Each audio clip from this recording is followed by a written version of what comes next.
What's up everybody, Noizeeh here with another Deadlock video. Today I'll show you how easy the decision making can be and that you don't have to make it so complicated when you're in game. Alright, so let's get right into the VOD review. I'll post the build that I'm using on the screen right now, and as you can see I am laning with a Lady Geist into our Wraith and Dynamo. So this lane is, I would say, pretty even. The only thing to watch out for early on is Dynamo's shockwave that he sends forward that can knock you up and stun you. And also Wraith's cards. Whenever she has cards, she does a lot of damage early game, and that's what we need to watch out for. This start is very passive. I don't like this start in this VOD review here. Ideally, you want to try to get a minion to half HP, punch it to finish it off, and then try to establish an aggressive push. Because comparing it to different MOBA games, in League of Legends and in Dota for example, you generally want your wave to be here, where I'm standing right now. But I feel like in Deadlock, you definitely want the wave to be at the enemy stairs, because then they have to make a decision if they want to take all of the poke from you, if they want to farm, if they want to poke you back. There's a lot of things that creates pressure against them, and you just get so much space and so much free farm. It's actually insane. And you can also deal a lot of damage for free, because the way towers work in this game is it's based on the person that is the closest to the tower, not the person attacking. So, for example, in League of Legends, if you attack an enemy while you're near a tower, the tower prioritizes you. In this game, it's all about distance, so if you're standing on the stairs and you have a minion in front of you, you can just keep harassing the enemy and make them lose a lot of HP. But right now, yeah, we're playing very passive, and I don't like how this was played. And we're just trying to wait for the opponents to make a mistake so we can establish our push back. So you can see it here, they overextend. I hit 2 barrage amps, and that's my cue to fight. So whenever you're playing pocket in lane, if you hit 2 or more amps, you definitely want to try to do a little bit of damage. You don't need to overextend, you don't need to go absolutely crazy with it, but every stack that you hit with your 1 increases your all of your damage by 6%. So if you do 4 amps, it's a lot of damage early on in lane. Also, I'm buying an early headshot booster because I feel like on shotgun characters, a headshot booster is just super nice. You're hitting headshots on pretty much every shot that you hit, so a bit of extra damage whenever you're farming or whenever you're poking is super nice, especially on pocket. And yeah, we're just trying to play a bit even here and just avoiding the poke from Wraith, avoiding the poke from Dynamo, and just playing around them. One thing that I see people do is that they try to go for a lot of early kills, and to be honest, in Deadlock, early kills don't give you that much money. It really doesn't. It's more important for you to focus on farming and denying the enemy team. You can poke them to make them lose farm, which is super good. Another thing that you can do is just try to harass them as much as possible while not missing out on your own farm, because if you make them go back to base, you gain a lot from that, because they would be missing waves and missing farm. Yeah, you can see there's not super much going on in this laning phase. Just trying to poke wherever we can. There's nothing, I wouldn't say there's anything special going on here. You can, oh, Dynamo goes very aggressively. I trade with him, so it's not a big deal. But yeah, you don't need to overthink the laning phase. I think you definitely just need to focus on farming and establishing pressure, and try to have the same routine every game. So as I said, I always try to just start from a pretty aggressive position, so you can be from the Veil on my right here. And I just try to make the first minion half HP, and I instantly go in for the punch and try to lose as little HP as possible. And then I just try to get all of the minions done as fast as possible while denying the opponents. And if you do this, in most of your games, you will establish a push, and what you will learn is how aggressively you can take the first wave without losing a lot of HP. And it is fine. It's fine if you lose half of your HP doing that, because the healing trooper, you don't have much HP early on, and the healing trooper does heal a lot. So when the second wave comes in, you can heal off that. You can just hover around your healing trooper and play around that, and also make sure to focus on dealing with the enemy's healing trooper so they can't do the same thing. But yeah, just try to be aggressive and try to establish a push, because I think you'll see how much control you can actually have in lane and how aggressively you can play. And then fine-tune that based on what happens in your game. Because every lane, it's not going to be the same. The matchups are different, the playstyles and the player skill is always going to vary. But every time you do the same start, you can apply what you learn and use that for the future in order to optimize how you start your laning phase. Because I think the start is the most important part. Later on, you can always recover and you can just play the waves consistently, but the start kind of establishes how the lane is going to go. And as you can see right here, we know that the Dynamo is trying to play a bit aggressive. He's probably trying to combo Black Hole into Wraith's ult. I do get 4 stacks off of my barrage amp there, so that's why I go in with my ultimate. He counters with a black hole, and then we kill Wraith with my satchel. So as soon as you have 4 barrage stacks, don't be afraid of fighting on pocket, really. Like the damage that you output on your abilities is super good. I use my ultimate there aggressively because I just want to get him out of lane. We do kill him, and that's good, but if we wouldn't kill him, he would be left at 1 HP, because Pocket's ultimate ticks down to 1 HP, doesn't kill, but it forces him to go back to base. So regardless of the outcome there, Dynamo either dies or goes back to base and loses a lot. And I don't mind using my ultimate like that early on in the game. And right now we're gonna go right into the mid game. I can see that Haze is fighting my Abrams, and she does not respect the space of the zipline. So I hit 4 barrage amps again, and I can just go in on the Haze. That's one thing that's scary. Like, if somebody has a zipline boost, it's very hard to counter that. And you just need to be mindful of the space. And to be honest, the enemy team should have called that we backed, that we were missing in lane, but I don't know. Even in high MMR games, people in general, like, they don't really call people missing in Europe. Maybe on the American servers where there's more English speakers, maybe they do it more frequently, but on Europe, it doesn't happen super often, so sometimes you just don't pay attention and you die, just like the Haze did there. Yeah, I would say, like, as soon as, like, the first couple of ganks happen, or when the first tower falls, the mid game starts. It's very game dependent on when the mid game starts, but I feel like we are in very good control after that first fight that we had. I have a lot of souls on me right now. I'm feeling very strong, and our main goal right now is just to pressure our lane. And one thing that I want you guys to focus on is whenever you do establish control in your lane and you do push the wave to the enemy stairs, there's a lot of different things that you can consider. You can either keep poking and harassing the opponents to make them lose farm. You can also consider rotating to a different lane. Like, for example, here, we have a pretty good push, and if you look at how pushed up Haze is, this could have been a decent gank. You can also do jungle camps in between, and I would say that you should be looking to roam or try to make plays around the map, if you have control over your lane, around 7 minutes. Because at 7 minutes, the jungle monsters spawn, the tier 2s. And you can see that it's a tier 2 camp with the rectangle added under the arrow. So 2 rectangles under the arrow means that it's a tier 3. One rectangle under the arrow means that it's a tier 1. Also, I love this launch pad right here. I love ganking from this lane. As soon as the opponent is pushed past the halfway mark, I just launch on them, and it's usually a guaranteed kill. You can do this on any character. People just do not expect that at all. So that launchpad there, it's the Fortnite launchpad is what I call it, and it's the Fortnite play.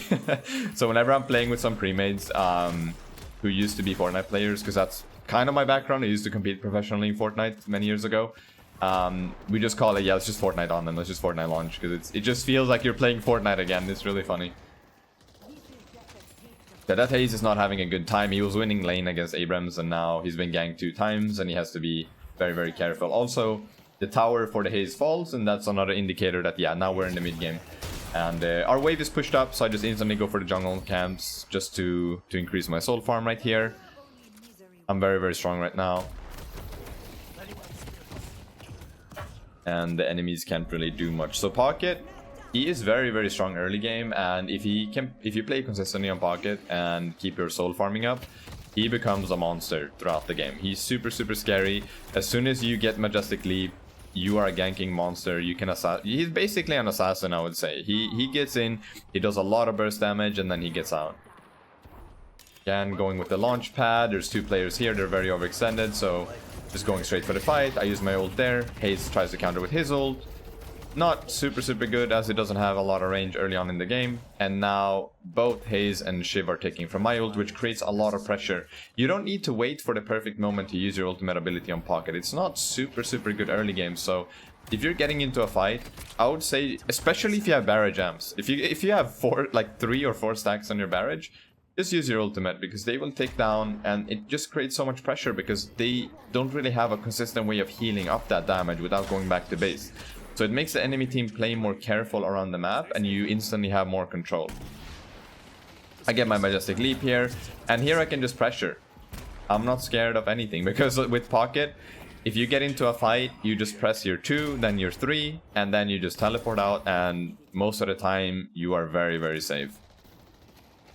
And since the first tower fell, we're just going for the next tower. You get a lot of money to the team by just taking towers. and whenever you take all 4 towers, you get your first flex slot. So yeah, we're just trying to establish control here, just taking over the game completely because we won. I won my lane, I would say. We came out of it ahead.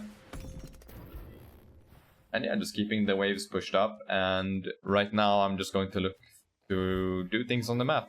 The urn is available, and that's also something that you can do. I wouldn't say so. Some characters are better than others at running the urn, but don't be scared of doing this for your team, especially in lower games where people don't really focus on objectives. The main thing in this game that people need to focus more on is objectives and just resource farming. There's too many fights in the game that are just a complete waste of time. That's something that I've been practicing a lot.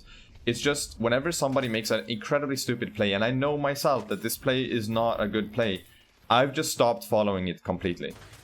And if my teammate dies, I don't really care. I'm just focusing on myself in these games and trying to be the best player that I can possibly be. And by not following stupid plays, you are not wasting time, and you can just continue farming, and you get stronger throughout the game. Because the problem with following a play that is very, very stupid is you lose a lot, especially if you die. If you die, you're not able to farm. You can't do anything you're just non-existent on the map. So it's better to just let that stupid play out, and then you just do something else. You go to the jungle, you go clear the waves, you do whatever you need to do. I go in here aggressively with my ultimate and a bit of burst, and again, I don't mind using my ultimate like that just to create pressure. The Infernus is ticking down, I'm calling that he's low. And then he dies to my lash. Another thing you can do with your ultimate, the thing is, if you hit someone with your ultimate ability with pocket, you can see the 2 character portraits on your screen that are taking damage. So whenever somebody is getting very low, you can call in the voice chat that they are getting low, and it kind of helps your teammates with focusing the right target. Or it also helps your teammates with the decision if it's worth to go into the fight or not, based on how many players are low HP. So it's a very good way for you to monitor the HP of the opponents during a fight. Here, like whenever we have control, especially on pocket, I don't mind taking some enemy jungle camps as well, just to deny that farm. On pocket, you can get out super easily, so yeah, just no issues there. On some characters, I would say it's more risky than others. For example, if I was playing Warden, I would be a bit more scared to take enemy jungle camps, but whenever I'm on pocket, it's whatever. I pick up Cold Front there. It's a really good AoE ability that slows, also scales with your spirit, and combos really well with your satchel AoE. We go. I get 3 barrier jams. We do a lot of burst. There we have Talon too. Their Talon was very strong this game, by the way. He's on 14k farm, so he was very scary to play against at this point. I get very, very low here. But again, isn't he always doing something on the map? And the way I see the priority is always waves. You want to prioritize the wave state, and the reason why is because minions do disappear. Jungle camps and objectives are always going to be there, so the priority is waves. So you go for waves, and then you play the game, essentially. So once you feel like the wave is done, you can go back and grab a jungle camp, or you can see if there's any objective on the map that you can help your team take, or if there's a fight that is beneficial for you that can help you take an objective. Or maybe you can grab the urn, or maybe a buff. The buffs spawn at every 5 minutes, so 10, 15, 20, and so on. Buffs are super good in this game. They give you a lot of stats, and they're just very powerful. In a lot of lower games, people don't even think about the buffs. They just go, I don't know, they just let them be there. And in some games, you can even pick up 2. You can pick up 2 buffs, and in higher games, you would never be allowed to do that. That would almost never happen. But in lower games, like, people are just not mindful of all of the small things around the map that you could be doing. And here we're just hovering the teleporter. I think somebody called on my team that there might be somebody TPing. And the buffs are spawning. The timer is a bit ahead in this VOD review, which I'm not sure why the replays do that, but the buffs spawn, we instantly pick one up, and you see we're just grouping as a team because we have full control over the game. We've taken a lot of objectives early on. I pop my ult there, I do a lot of burst, and we're just fighting. And as pocket, you're very slippery. You want to play around your cooldowns, and you want to go in and out of the fights. And if you get your barrier jams off, your shotgun does a lot of damage as well, especially once you get some items going. I have Mystic Shot on, I have Headshot Booster, so we're doing a lot of damage as well. And then again, back to just waving. Fixing waves, 4 players are dead, we can go for the walker here. And some characters have some cool tech. So for example here, I can also reload my gun. Whenever I'm reloading and I pop my satchel, it just instantly reloads my gun. So Pocket is also a pretty good split pusher. He can take turrets and walkers very, very fast. And then we're just constantly just looking at what we can do on the map. We get that walker, I see that the wave is pushed up on this lane, we go for the next walker, and 60 minutes into the game we've established a 30,000 soul lead, and I don't think we've done anything special. We've just fully focused on working the objectives and playing the map. I haven't bothered too much with fighting at all. It's just good decision making, good macro, and I think there's a lot to learn from this VOD.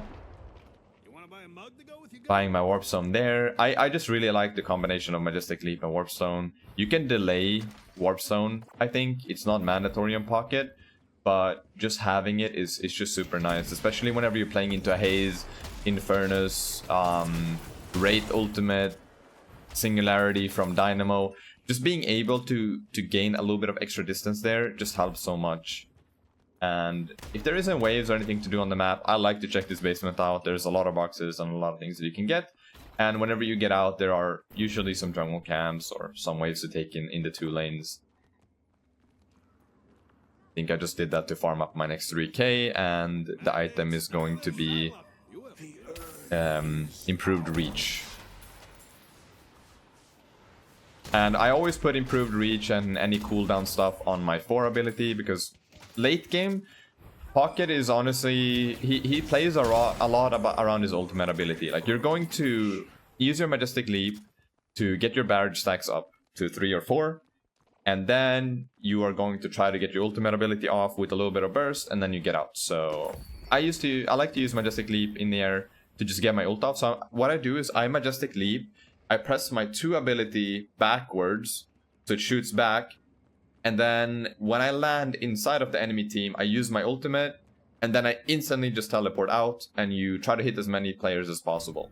And you can combo this. You can go down into the enemy team, use your ultimate, use your satchel, pop it for the AoE burst, and then teleport out. But it can be a little bit more risky if the enemy team have something like a curse, let's say. But I do think if the enemy team does have a lot of CC and they're not allowing you to get in, similarly to how I'm trying to do right here. See, I'm just doing an enormous amount of bursts right there in that fight. If they don't allow you to do that with CC or with something like a curse, like I said, building Unstoppable is very, very good on Pocket, because you just pop it while you're in the air. They can't really do much to stop that. You get down, you get the opportunity to pop your entire entire combo, and then you can get out for free. And then you can re-engage with your team, and you have full details of how much HP the enemy team does have. And there, Dynamo's dead. There isn't really super much for them to stop this mid-boss take, so we just go for it. I think it's a very good call here. We have Lash ult, we have Yamato ult, so it's completely fine. One thing to be mindful of is Wraith's 4 ability. You can check here. Whenever this one is fully upgraded, it lifts up everybody in an area around Wraith. So Wraith is very, very good at stealing the mid-boss, because what she does is she teleports in with her 2 onto the Rejuvenator, and then she presses her ult, and then nobody can punch it. So later in the game, it's good to be mindful around these Wraith players. It can be, like, people don't really think about this, but the fully upgraded Telekinesis is a very, very good ability to steal the mid-boss. And again, just playing good macro here, not taking fights for nothing, just making sure that we have control over the waves. And the main reason why I think it's so important to control your waves is just so you can do something once you get the picks, right? So if the waves are in a good state, if they are pushed up, if you win a fight, you can instantly just go and do objectives. And right now we do have the mid-boss, and we're looking to open up the enemy space here. 2 of them are dead. We are about 40,000 souls ahead, and we're just in full control over the game here.